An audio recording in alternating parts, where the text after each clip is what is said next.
Media మిత్రులకు నమస్కారం। ఈరోజు రాజా సింగ్ గారు ఉదయం పార్టీ ఆఫీస్కి రావడం జరిగింది।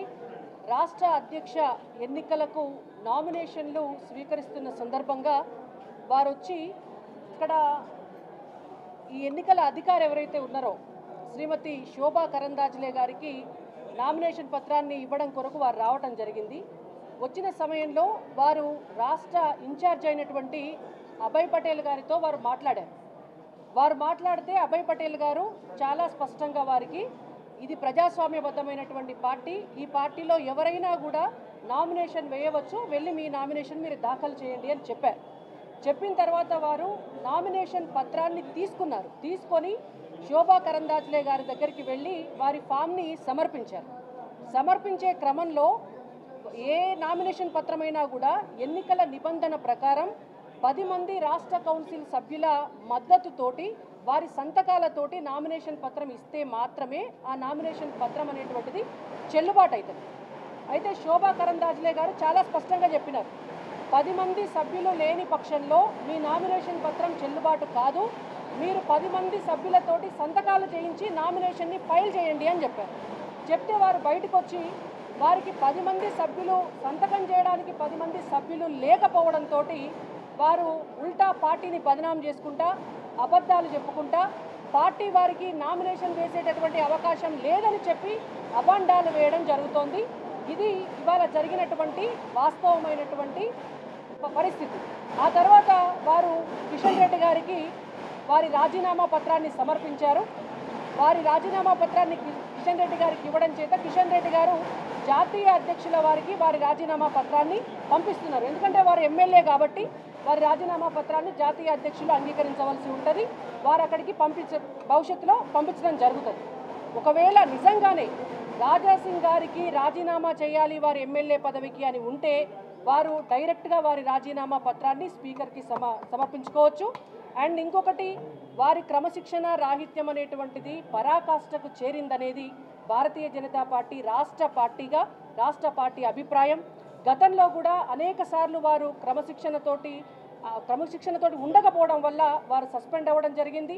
అయినా పార్టీ మళ్ళీ వారికి అనేక అవకాశాలు ఇవ్వటం జరిగింది, కానీ ఈసారి వారే స్వయంగా రాజీనామా చేసి వెళ్ళారు। ఇవి ఇవాళ జరిగినటువంటి వాస్తవం। తెలంగాణ రాష్ట్ర భారతీయ జనతా పార్టీ అధ్యక్ష ఎన్నిక ప్రక్రియ పార్టీ నియమావళికి అనుగుణంగానే ప్రక్రియ ప్రారంభమైంది, ఆ యొక్క ప్రక్రియ జరుగుతున్నది। బయట టీవీలలో వస్తున్నటువంటి ప్రచారం మిగతా వాళ్లకు నామినేషన్ వేసేటటువంటి అవకాశం ఇవ్వలేదని, అలాంటి ప్రక్రియ ఏదో జరిగిందని బయట టీవీలలో వార్తలు వస్తున్నట్టు చూస్తున్నాం। ప్రజాస్వామ్యబద్ధంగా అర్హుడు గలటువంటి భారతీయ జనతా పార్టీ ఏ నాయకునికైనా సరే నామినేషన్ వేయడానికి కేంద్ర పరిశీలకులుగా వచ్చినటువంటి వాళ్ళు అన్ని అవకాశాలు ఇచ్చారు।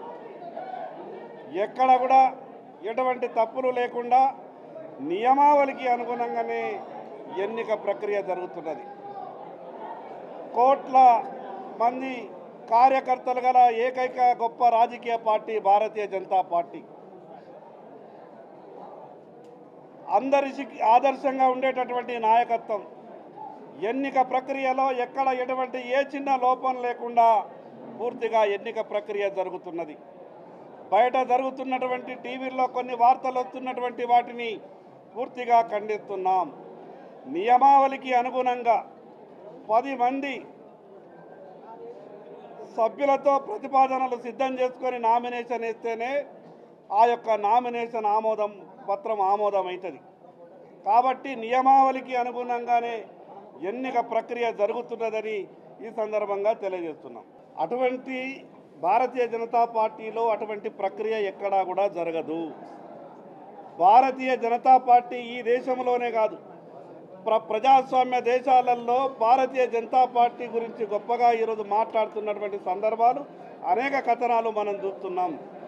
భారతీయ జనతా పార్టీ ఎంత గొప్ప పార్టీయో ఈ దేశ ప్రజలందరికీ తెలుసు। అక్కడ అందరికీ అవకాశం ఉంటే నామినేషన్ వేయడానికి ఎవరికి కూడా అవకాశం ఇవ్వద్దు అన్న ఆలోచన భారతీయ జనతా పార్టీకి లేదు। భారతీయ జనతా పార్టీ జాతీయ పరిశీలకురాలు కేంద్ర మంత్రివర్యులు శ్రీమతి శోభా కరాంజేజీ వారు రాష్ట్ర అధ్యక్ష ఎన్నిక కోసం నామినేషన్స్ స్వీకరించారు. మరియు అదేవిధంగా నేషనల్ కౌన్సిల్ మెంబర్స్ యొక్క ఎన్నిక కోసం నామినేషన్స్ స్వీకరించారు. రేపు అధ్యక్ష ఎన్నిక ప్రకటన మరియు నేషనల్ కౌన్సిల్ మెంబర్స్ యొక్క ప్రకటన ఉంటుంది. రేపు 10 గంటలకు వేదా కన్వెన్షన్ మన్నెగూడలోని యొక్క వేదా కన్వెన్షన్లో అక్కడ ప్రకటన ఉంటుంది. అక్కడ మా యొక్క ప్రస్తుత అధ్యక్షులు, అదేవిధంగా గౌరవ పార్లమెంట్ సభ్యులు, గౌరవ శాసనసభ్యులు, గౌరవ శాసన మండలి సభ్యులు, గౌరవ రాష్ట్ర పదాధికారులు, మండలాధ్యక్షులు, అదేవిధంగా రాష్ట్ర కౌన్సిల్ సభ్యులు, నేషనల్ కౌన్సిల్ సభ్యులు అందరూ కూడా అక్కడ హాజరవుతారు. అక్కడి నుంచి మిగతా యొక్క ప్రక్రియ ముందుకు పోతుంది.